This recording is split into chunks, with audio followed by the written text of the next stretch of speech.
The people who throw you out in the middle of the night never expect to be the ones left standing outside the gate one day. Midnight rain drummed against the front porch roof with the steady rhythm of a clock counting down the last seconds of my marriage. The motion sensor light flickered across the driveway as Rebecca stood in the open doorway with her arms folded, her wedding ring catching the pale light like it belonged to someone else.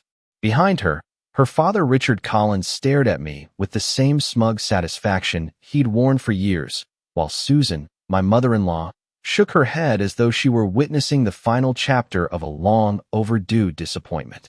Brandon leaned against the hallway wall, recording everything on his phone with the grin of a man convinced history was happening in his favor. My suitcase landed on the wet concrete with a dull thud. The zipper split halfway open, spilling a few neatly folded shirts onto the driveway before the rain soaked through the fabric. Rebecca didn't move to help. She didn't even look down. Her eyes stayed locked on mine, cold enough to make the November air feel warmer by comparison. "You should have left months ago," she said quietly. "At least now we're done pretending." I looked from her to the house we'd shared for 15 years. Every window glowed with warm yellow light. The porch swing I built one summer still creaked gently in the wind. The maple tree beside the mailbox had already dropped most of its leaves, scattering them across the yard I'd mowed every Saturday since we bought the place. Funny how a house could still look like home the exact moment it stopped being yours. Richard stepped onto the porch with his hands in his pockets. "A man who can't provide shouldn't expect anyone to wait forever," he said. "Rebecca deserves a future, not excuses." I almost smiled. If there was one thing Richard Collins loved more than expensive watches, it was believing he could measure another man's worth with a bank statement. Brandon laughed from inside. "Guess you'll finally have to find a real apartment instead of living off my sister." Susan sighed dramatically. "Let's just end this peacefully." Peacefully. That word echoed strangely in my mind. No shouting. No broken dishes. No dramatic scene. Just four people quietly deciding that my place in their family had expired. Rebecca reached behind the door and tossed a small cardboard box toward me. It slid across the rain-soaked driveway before stopping against my shoe. Inside were framed family photographs, my favorite coffee mug, an old baseball glove my father had given me before he passed away, and the wedding album she no longer wanted. She had packed 15 years into a box that couldn't have weighed more than 20 pounds. "Everything else is staying here," she said. "You don't need to come back." The rain grew heavier, tapping against the roof of my pickup parked along the curb. I bent down without saying a word, picked up the photographs, brushed the water from the glass, and placed them carefully back inside the box. Richard chuckled, still pretending to be the calm one. Maybe he was right. My heartbeat felt strangely steady, not because I wasn't hurting, because somewhere deep inside, pain had already moved beyond anger into something quieter. Exhaustion. There comes a moment when a man realizes he has spent years trying to convince people to see value that they already decided wasn't there. Fighting after that feels pointless. Rebecca looked away first. That surprised me. For weeks, she'd spoken with complete confidence, telling friends I lacked ambition, telling relatives I was holding her back, telling herself she'd wasted the best years of her life. Yet now, standing under the porch light, she couldn't quite hold my gaze. Maybe there was still a tiny part of her remembering the younger version of us eating takeout on the floor before we could afford furniture. Maybe not. My phone vibrated once inside my jacket pocket. I ignored it. Brandon noticed. "Probably another bill collector," he joked. Nobody laughed quite as loudly this time. The phone vibrated again. Then again. 3 calls within less than a minute. I slipped the phone out just long enough to silence it. The screen displayed the same unfamiliar number from Manhattan. I pressed decline without thinking. Whatever it was could wait. Until morning. Tonight had already taken enough from me. Rebecca folded her arms tighter. "That's it, Ethan. Just go." I nodded once. No speech. No promises. No begging. I'd always believed dignity sounded quieter than desperation. I lifted the suitcase into the truck bed, placed the cardboard box beside it, and closed the tailgate. As I opened the driver's door, the phone rang again. The same New York number. This time a voicemail notification appeared almost instantly after the call ended. I hesitated for only a second before pressing play. The voice on the recording was calm, professional, and unlike anyone I'd ever spoken to before. "Mr. Ethan Walker, my name is Daniel Brooks from Harrington, Brooks and Lowell. This matter concerns the estate of Mr. William Harrington. It is imperative that you contact me immediately. You have been identified as the sole beneficiary named in his final testament. Please understand that this cannot wait until tomorrow. I stared at the rain sliding down the windshield. William Harrington, a name I hadn't heard spoken aloud in more than 20 years. The engine remained off. The house behind me glowed warmly against the darkness, completely unaware that while one family believed they had just closed the final chapter of my story, another one I thought had vanished forever had just opened the first page. I listened to the voicemail 3 more times before I started the truck. Each replay sounded just as impossible as the first. William Harrington. The name belonged to a chapter of my life I had locked away decades earlier, a chapter that no one in Rebecca's family had ever heard because I had never given them a reason to ask. The windshield wipers pushed away sheets of rain as I pulled onto the empty street, leaving behind the only home I had known for 15 years. In the rearview mirror, the porch light slowly disappeared into the darkness until it became nothing more than another distant glow in a neighborhood full of ordinary houses. My phone rang again before I reached the end of the block. This time I answered. "Mr. Walker?" the same calm voice asked. "Yes. My name is Daniel Brooks. Thank you for taking my call. I sincerely apologize for contacting you under these circumstances, but it is extremely important that we meet as soon as possible." I kept my eyes on the wet highway ahead. "You said something about William Harrington." There was a brief silence before he answered. "Yes, sir. Mr. Harrington passed away 3 days ago at his estate in New York. His final will names you as his sole surviving heir." I almost laughed, not because it was funny, but because exhaustion has a strange way of making impossible things sound almost ordinary. "You have the wrong Ethan Walker." "We do not," Daniel replied with complete confidence. "We verified your identity through multiple records before attempting contact. Mr. Harrington spent years ensuring we could find you when the time came." I tightened my grip on the steering wheel. "I have not seen him since I was 19 years old. He never stopped following your life, Mr. Walker." Those words settled over the cab of my truck more heavily than the rain pounding against the roof. Never stopped following your life. I had spent more than 2 decades believing the Harrington family had erased me from their world just as completely as I had erased them from mine. Yet somehow, an old man I had not spoken to in 23 years still knew where to find me on the worst night of my life. Daniel continued carefully. "I understand this is overwhelming. We have arranged a private flight departing tomorrow morning from Dallas Executive Airport. If you are willing, I would like to meet you there." I glanced toward the passenger seat where the cardboard box rested beside my father's old baseball glove. Less than an hour earlier, I had been wondering where I would sleep. Now someone was asking me to board a private jet because of an inheritance I never expected.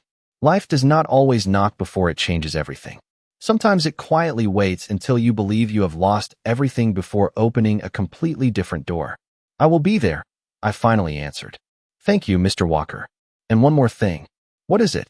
"Please do not discuss this matter with anyone until we meet." Mr. Harrington made that request personally. The call ended, leaving only the sound of rain and tires rolling across wet pavement. I found a small roadside motel just outside the city, the kind with faded blue doors and a buzzing vacancy sign that had probably been repaired more times than replaced. The woman behind the front desk barely looked up as she handed me a room key. She did not know I had nowhere else to go tonight, and I preferred it that way. Inside the room, the furniture was simple, the carpet slightly worn, and the air smelled faintly of fresh coffee and old air conditioning. I placed the cardboard box on the small table and sat on the edge of the bed.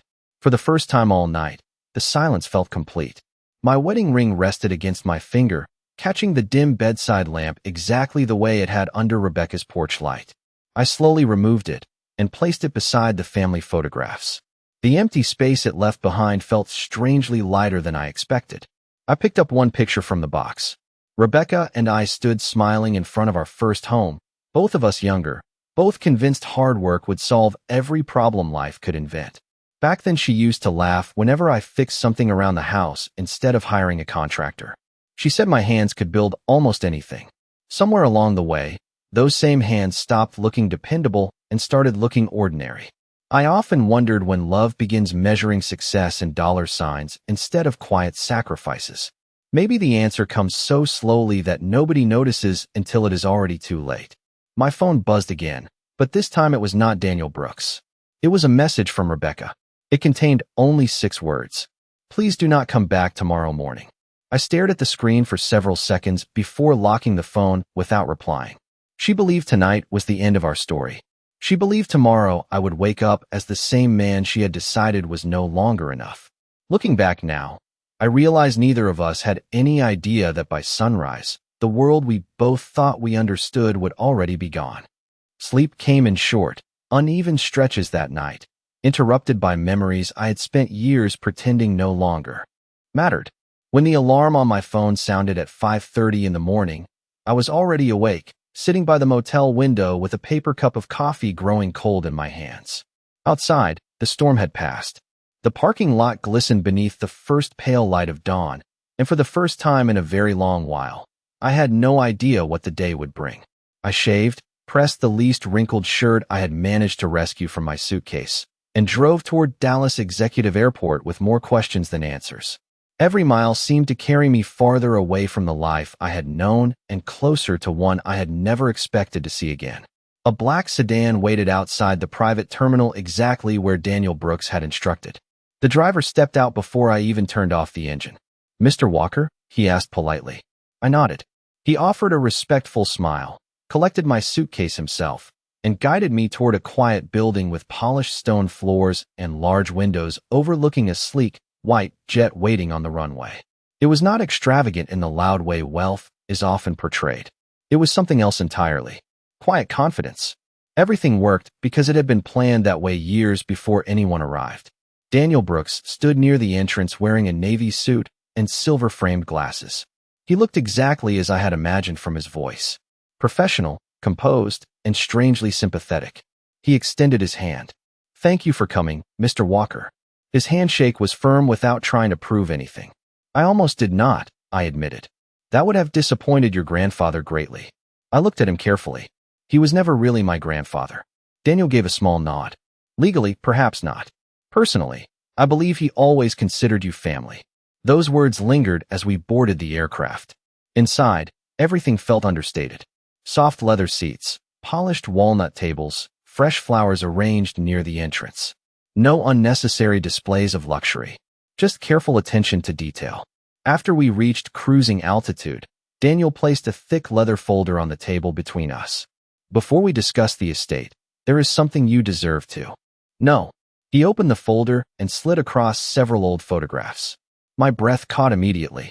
One showed a younger version of myself standing beside William Harrington outside a fishing cabin in Montana. I could not have been older than 12. Another captured us rebuilding an old wooden dock after a summer storm.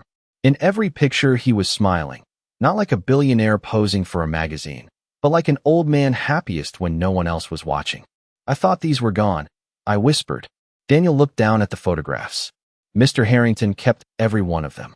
I leaned back slowly, allowing memories I had buried for decades to return. My mother had worked as a housekeeper on one of the Harrington family properties after my father died. William had often escaped board meetings by wandering into the gardens where I spent afternoons reading or helping the groundskeepers. He never introduced himself as one of the wealthiest men in America. To me, he was simply Mr. William, the man who taught me how to bait a fishing hook, repair an old pocket watch, and judge a person's character by the promises they kept when nobody was watching. When I turned 19, my mother passed away after a long illness. I wanted to leave everything connected to that chapter behind and build a life on my own terms. William respected that decision even though he asked me twice to stay. I never answered his letters afterward. I convinced myself it was better that way. Better for him. Better for me. Daniel interrupted my thoughts gently. "He never blamed you." I looked out the window where endless clouds stretched toward the horizon. "He should have. He understood grief because he carried enough of his own." Daniel opened another section of the folder. Inside were dozens of envelopes, each dated over the past 23 years. None had ever been mailed. "These are letters he wrote to you, but never sent." I stared at the neat stack in disbelief. Why would he keep writing if he knew I would never read them? Daniel smiled faintly. "Because he hoped that one day you would." My fingers rested on the top envelope without opening it. I was not ready. Not yet. Daniel reached for one final document. Mr. Walker, there is another reason your grandfather insisted on complete secrecy. His tone became more serious. Very few people knew the full contents of his succession plan. Even members of the Harrington family believed someone else would inherit control. Your name has never appeared in public records connected to the estate. I frowned. Why would he hide that? Daniel met my eyes with complete sincerity. Because he believed the only person worthy of carrying his legacy was someone who had already proven he could live without it. Those words settled over me with unexpected weight. Less than 12 hours earlier, I had been standing alone in the rain while the people closest to me measured my value by what they thought I lacked.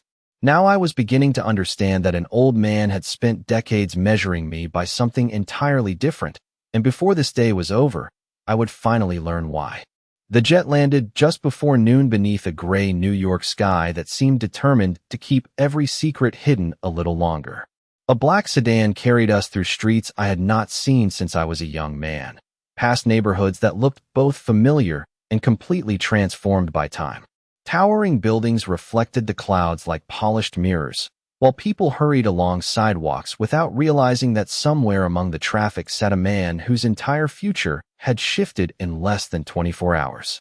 Daniel remained quiet for most of the drive, allowing me to absorb everything at my own pace. When the car finally turned through a pair of wrought iron gates, I immediately recognized them. Time had added new security systems and restored stonework, but the entrance itself had not changed. Harrington Estate. The words were still carved into the granite pillars exactly as I remembered. The driveway stretched nearly half a mile through towering oak trees whose branches formed a canopy overhead. I used to ride my bicycle here during summers while my mother worked inside the main house. Every curve in the road awakened another memory I had buried beneath years of ordinary life. The estate appeared beyond the trees like something untouched by time. It was not flashy. It did not need to be.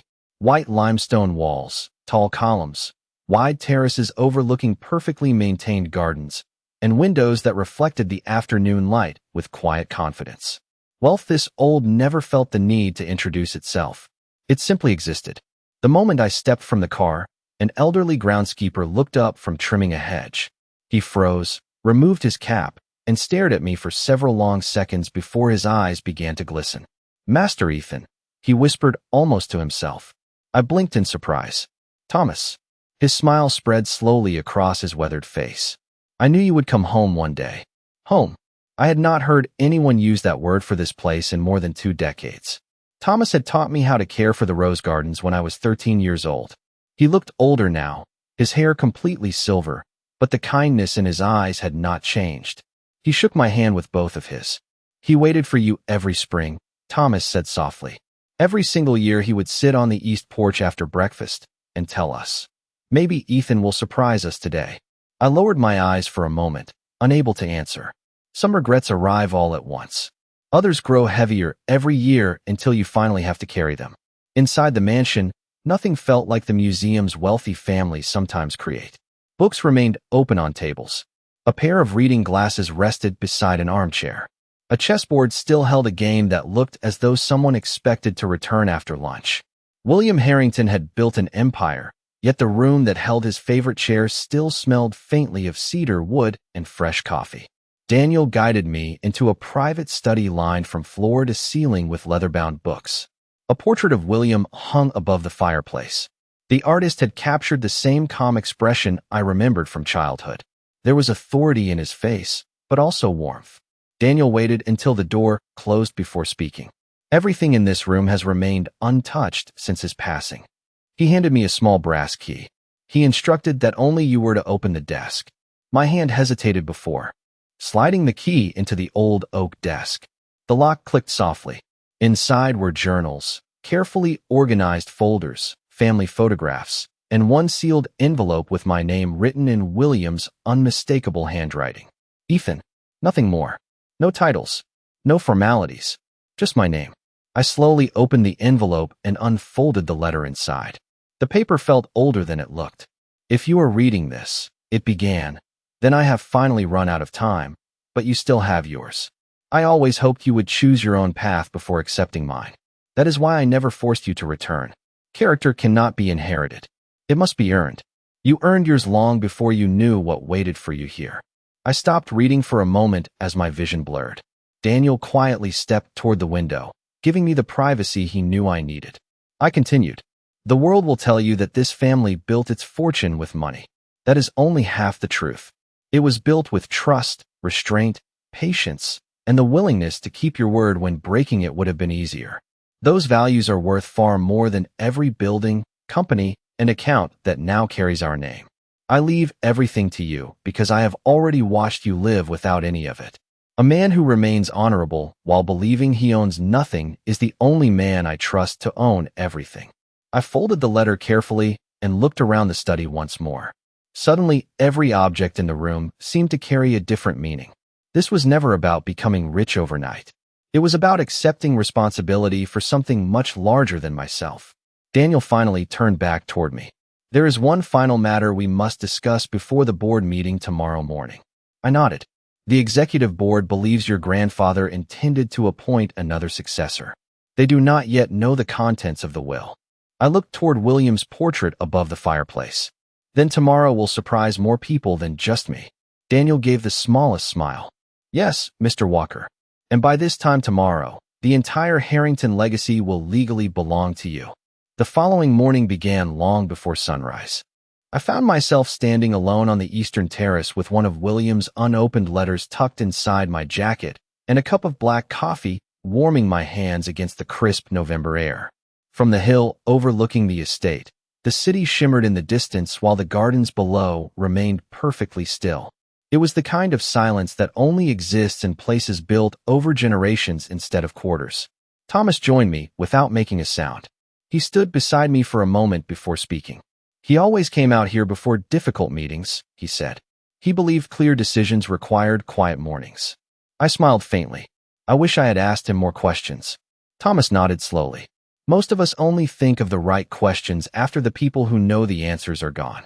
By 8 o'clock, Daniel escorted me through a private corridor leading into Harrington Global Headquarters. The building overlooked Midtown Manhattan with floor-to-ceiling windows that reflected the skyline like polished steel. Employees moved with practiced confidence through the marble lobby, yet none of them recognized the man walking beside the company's chief legal counsel. They assumed I was another consultant or advisor. That anonymity felt strangely comforting. Daniel leaned toward me as we entered a private elevator. The board expects today's meeting to confirm Gregory Harrington as interim chairman. I looked at him. William's nephew. Yes, he has believed that outcome was certain for years. I asked the question that had lingered since yesterday. Does he know about me? Daniel shook his head. He knows your name from old family records, but he believes you disappeared decades ago. Nobody outside 3 attorneys and William himself knew the complete contents of the will. The elevator doors opened onto the executive floor. Thick carpeting softened every footstep. Original artwork lined the hallways, but nothing felt excessive. It reflected the same philosophy I had seen throughout the estate. Quiet excellence instead of loud wealth. Daniel stopped outside a pair of walnut doors. Before we go inside, there is one matter your grandfather addressed specifically. He handed me another sealed envelope. Inside was a single handwritten sentence. Never make your first decision to impress anyone. Make it so you can still respect yourself 10 years later. I folded the note carefully and slipped it back into my pocket. Somehow that single sentence steadied me more than any legal briefing could have. When the board meeting finally began, I remained in a private conference room next door while attorneys presented William's final testament. Through the closed doors, I could occasionally hear raised voices followed by long periods of silence. Nobody came looking for me. Nobody knew I was only a few feet away. Nearly an hour passed before Daniel returned. His expression remained calm, but I noticed something different in his eyes. Satisfaction. It is done, he said quietly. The board has accepted the will. There were objections, naturally, but the legal language leaves no room for interpretation. What happens now? I asked. Now you become chairman and chief executive officer. I looked toward the conference room, but remained where I was. Not today. Daniel paused. I beg your pardon. The announcement can wait. He studied me carefully. May I ask why? I thought about Rebecca's message from the motel. I thought about Richard measuring a man's worth by visible success. Most of all, I thought about William's final note. Never make your first decision to impress anyone. Because I need to understand this responsibility before I stand in front of thousands of employees pretending I already do, I answered. Daniel smiled for the first time since we had met. That is exactly what your grandfather would have said. Instead of holding a press conference, we spent the remainder of the day reviewing operations. Manufacturing, healthcare, renewable energy, commercial real estate, shipping, philanthropic foundations. Thousands of employees across multiple continents depended on decisions that would eventually carry my signature. The numbers themselves were staggering, but what stayed with me were not the financial reports. It was the stories behind them. Hospitals funded in rural communities, scholarship programs for first-generation college students, disaster relief projects completed without public recognition. William had quietly built far more than a business empire. He had built opportunities for people who would never know his name. Late that afternoon, Daniel received a call from the finance division. After ending it, he looked toward me. There is another matter requiring your attention. What is it? A mid-sized construction supplier in Texas has requested emergency refinancing. Their primary lender is preparing to withdraw support after several quarters of declining performance. He placed the file on the table. The company logo immediately caught my attention. Collins Industrial Supply. Richard Collins Company. I stared at the familiar name without saying a word. Daniel noticed the change in my expression. Do you know them? I closed the folder gently. Very well. Would you like me to reject the request? I remained silent for several moments before answering. The old version of me might have been tempted to respond emotionally. The man William believed in could not afford that luxury. No, I said calmly. Treat their application exactly as we would any other company. No favors. No punishment. Only facts. Daniel gave a respectful nod. Understood. As he carried the file away, I looked once more across the Manhattan skyline. Less than 48 hours earlier, I had been standing alone in the rain with nowhere to go. Now I held the authority to influence the future of the very family that believed my future had already ended. The strange part was not the power itself. It was realizing that real power rarely announces its arrival. It simply waits until character decides how it will be used. The first week passed without headlines, interviews, or photographs. That surprised nearly everyone except William, I imagined. According to Daniel, several financial reporters had already begun speculating about the mysterious successor who declined every request for a public appearance. Some guessed the new chairman was living overseas. Others believed the family had hired an outside executive to avoid internal conflict. A few claimed the company had no successor at all. I allowed every rumor to continue. Silence has a remarkable way of revealing which people are interested in truth and which are only chasing attention. My days settled into a rhythm that felt strangely familiar despite the extraordinary surroundings. I arrived at headquarters before most executives, reviewed reports over black coffee, visited departments without announcing my title, and spent hours listening instead of speaking. The more I observed, the more I understood why William had insisted that leadership could not be inherited. Every decision touched thousands of lives. Employees were not numbers on a quarterly report. They were parents planning college tuition, young professionals paying their first mortgages, technicians who took pride in solving problems nobody else noticed. One afternoon, I stopped beside a maintenance worker repairing a lighting fixture in one of the older conference rooms. He apologized for blocking the hallway, unaware of who I was. I smiled and held the ladder steady while he finished replacing the fixture. Thank you, he said afterward. Not many people in suits are willing to get their hands dirty. His comment stayed with me longer than he could have imagined. William used to say respect earned from the people who cleaned the building mattered more than applause from those who owned it. Late that evening, Daniel entered my office carrying another stack of files. The Collins application has advanced to the next review stage, he said. I looked up from the financial reports. What changed? Their primary lender officially withdrew this morning. They are searching for strategic investors before the end of the month. He placed the documents in front of me. Revenue had declined for 3 consecutive years. Debt obligations continued increasing. Several major clients had quietly moved their contracts elsewhere. Richard Collins had spent years projecting confidence, but the numbers painted a very different picture. There is one additional detail, Daniel continued. Collins Industrial recently submitted bids on 3 infrastructure projects. If they fail to secure financing soon, they will likely lose all 3. I closed the folder without commenting. Our acquisitions team believes the company still has value, Daniel added carefully. Under stronger management, yes. I looked through the office windows toward the evening skyline. Has anyone contacted them? Not yet. We have been waiting for your instructions. I thought about Richard standing on his porch telling me a man without money had no future. It would have been easy to let pride answer for me. Instead, I heard William's voice in my memory, asking a much harder question. Are you making decisions to settle old scores or to build something better? Proceed exactly according to policy, I finally said. Independent evaluation. Fair market analysis. No special treatment because of their name. No disadvantage because of mine. Daniel nodded. Very well. 3 days later, another report arrived. Collins Industrial had begun laying off employees to preserve cash flow. The decision bothered me more than I expected. I did not know every person losing a paycheck, but I understood what uncertainty felt like. They had families waiting at home. They had bills due at the end of every month. None of them deserved to become casualties of poor leadership. I approved an internal review authorizing Harrington Global to explore acquiring selected operational assets rather than allowing the company to collapse entirely. Daniel studied the signed authorization. You realize they will never know this came from you. That is the point, I answered. Across the country, life continued very differently for Rebecca. I only learned fragments through mutual acquaintances and public records Daniel monitored for legal reasons. She had moved into her parents' home temporarily, while the divorce paperwork slowly progressed. Richard assured everyone that his business was stronger than ever despite growing whispers from suppliers.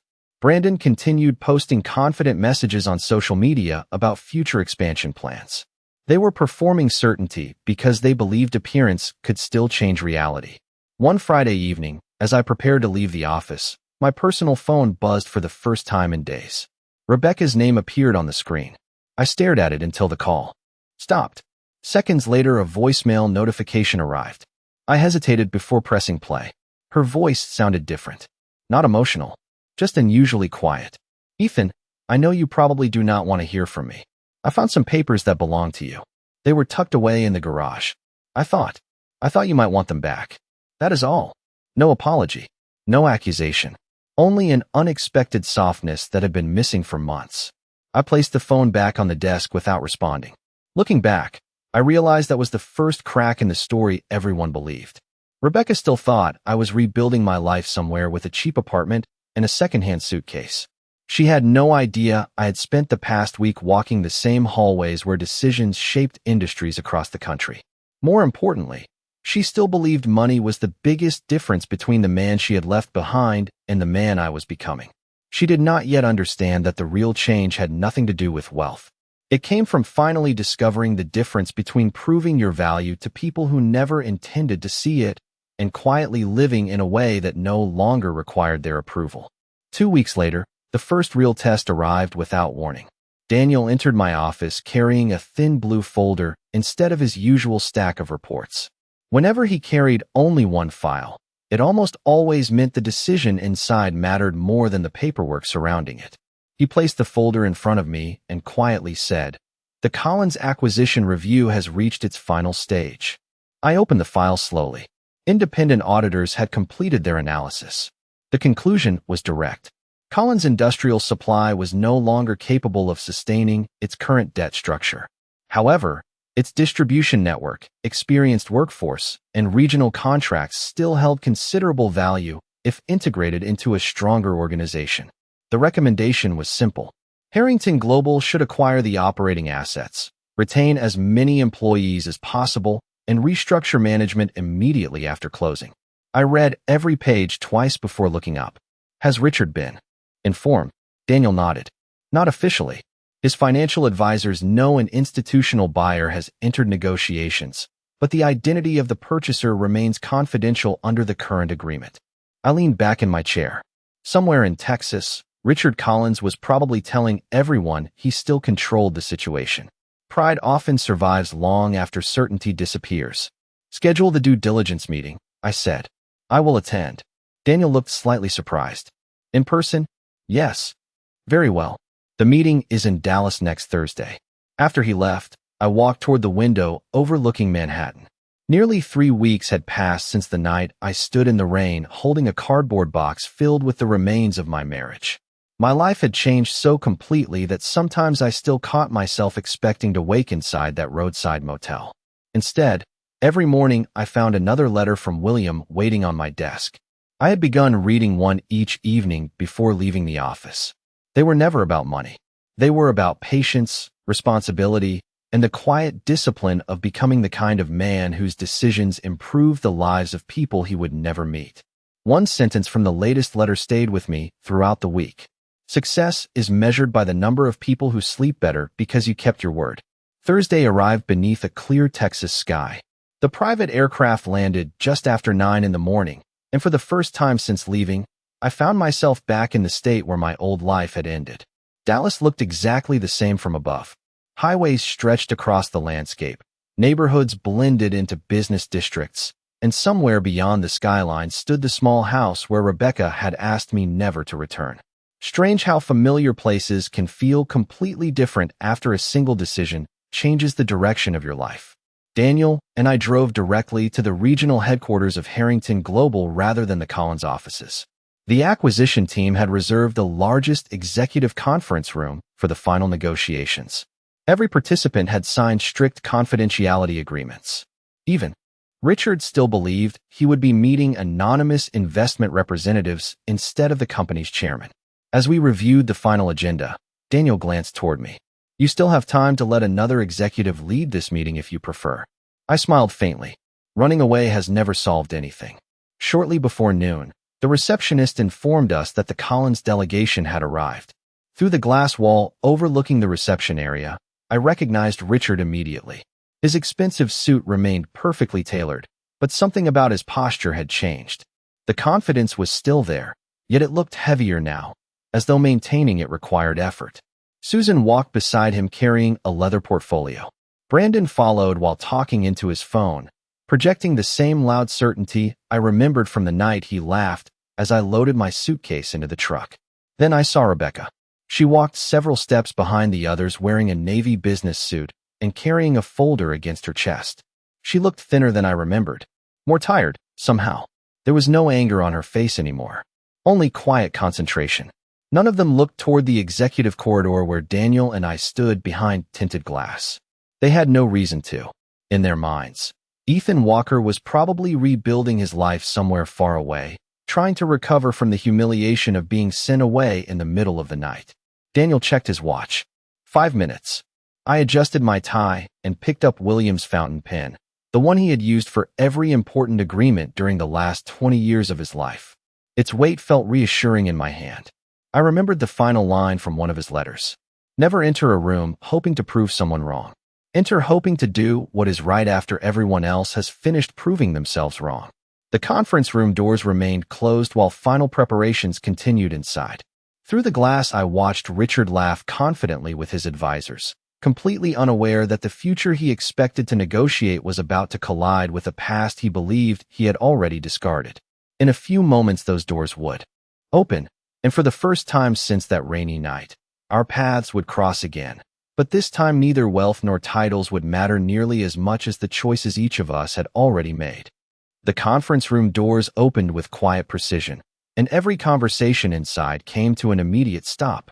I walked in beside Daniel Brooks without rushing, carrying nothing except William's fountain pen and a slim folder containing the final acquisition documents.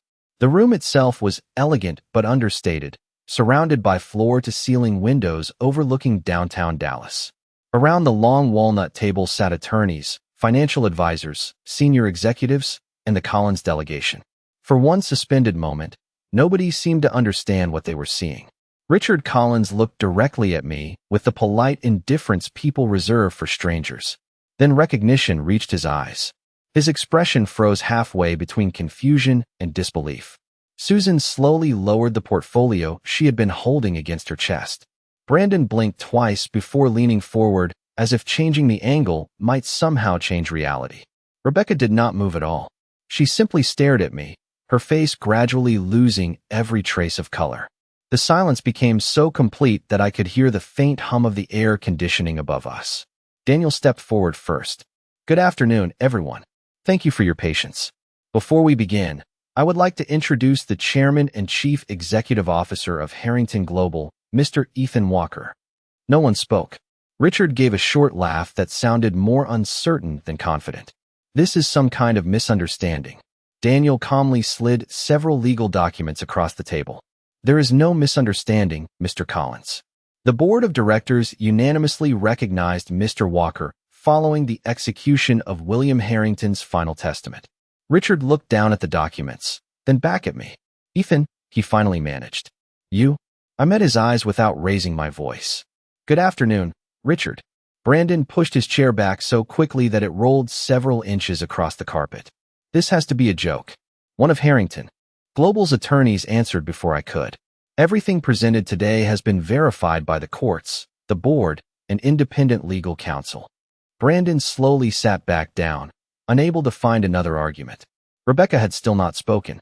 She continued looking at me with the same expression people wear when every assumption they have relied upon suddenly disappears. I remembered the night she watched me place a cardboard box into my truck beneath the rain. I remembered the quiet certainty in her voice when she told me not to come back. Now the certainty was gone.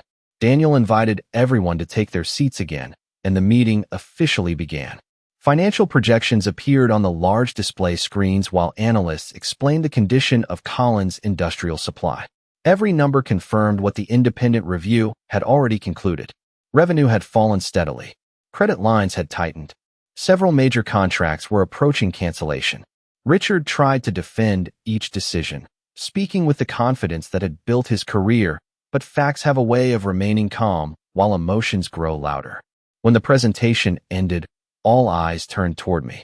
I folded my hands together on the table before speaking. Mr. Collins, your company has employed hardworking people for many years. They deserve stability. The recommendation before us is not designed to erase what you built. It is designed to preserve what can still be saved.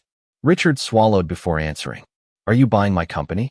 Harrington Global is prepared to acquire its operating assets, retain the majority of employees, honor existing customer commitments where possible, and invest in rebuilding the business under new management.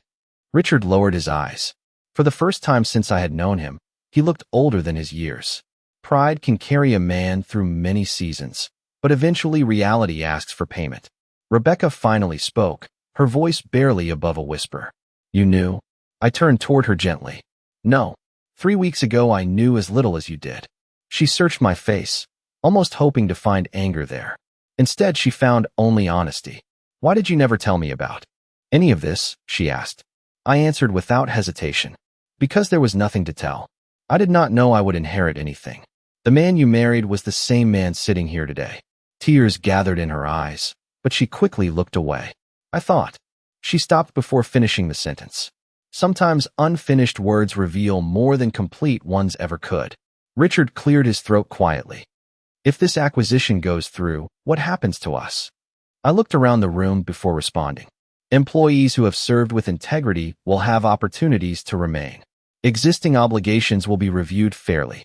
Leadership positions will be evaluated based on performance and future needs, exactly as they would be for any other company.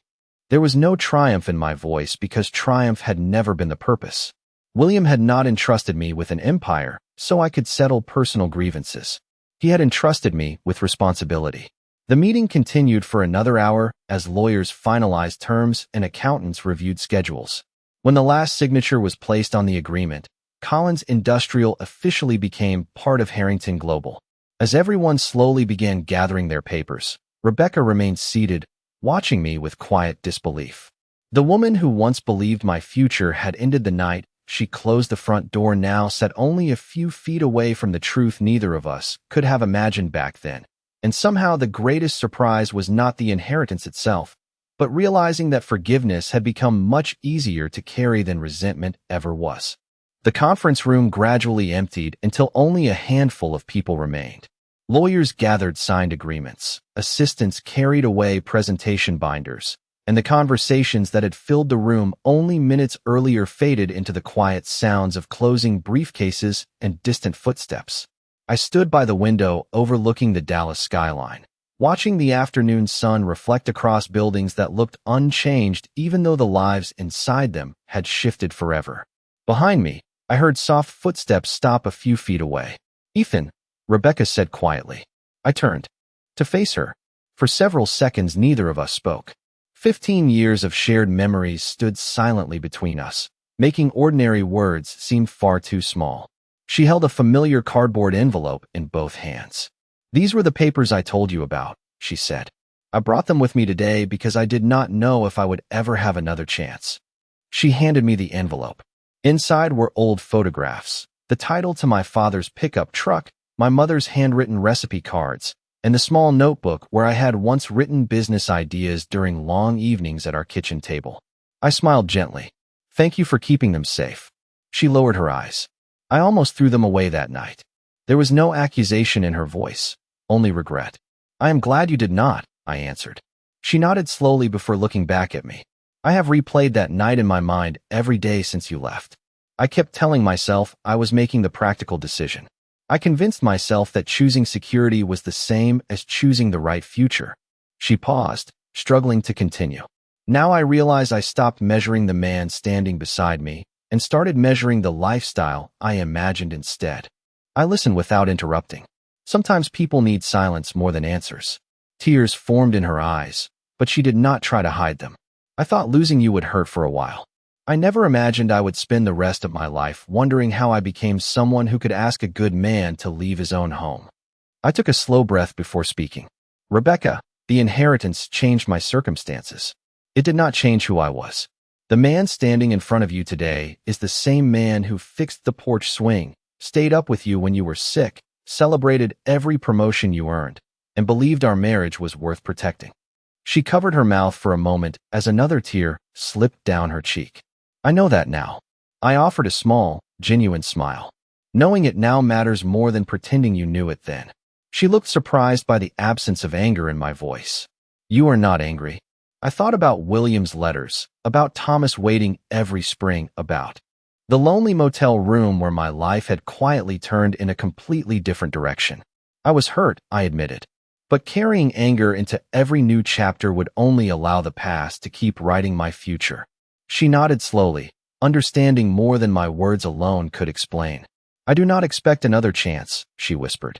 "I only wanted you to know I am sorry." "Thank you," I replied. "I believe you are." That was enough. No dramatic speeches. No impossible promises. Just two people finally speaking honestly after too many months of misunderstanding. She quietly walked toward the elevator, stopping only once before the doors closed. "Congratulations, Ethan," she said with a faint smile. "Not because of what you inherited, but because you became exactly the man your grandfather believed you already were." The elevator doors closed, and she was gone. Several months passed. Harrington Global completed the integration of Collins Industrial without the layoffs many employees had feared. Experienced workers remained in place, new leadership restored stability, and the company slowly returned to profitability. Richard accepted retirement sooner than anyone expected. Brandon eventually found success managing a smaller regional division where confidence mattered less than consistency. Life moved forward for everyone, just in different directions than they had once imagined. On the first anniversary of William's passing, I stood once again on the eastern terrace of the Harrington estate as the morning sun rose over the gardens. Nearby, construction crews were finishing the final touches on the William Harrington Foundation for Skilled Trades, a scholarship program providing education and apprenticeship opportunities for young people whose talent exceeded their financial circumstances. It felt like the kind of legacy William would have quietly approved of. Thomas joined me carrying 2 cups of coffee, just as he had so many mornings before. He smiled toward the new building. He would have been proud. I looked across the estate where generations of history had quietly shaped the present. "I hope so." Thomas chuckled softly. "You know, people often think wealth changes a man." I smiled as I remembered one of William's earliest lessons. "No, it simply reveals what was already there." The wind carried the scent of freshly cut grass across the hillside as another day began. Looking back, I understand now that the greatest inheritance I ever received was never measured in dollars, buildings, or company shares. It was the chance to discover that true character does not appear when life gives you everything. It appears when everything seems lost, and you still choose kindness over bitterness, integrity over pride, and purpose over revenge. In the end, money determined where I lived, but character determined who I became, and that was the only legacy truly worth protecting.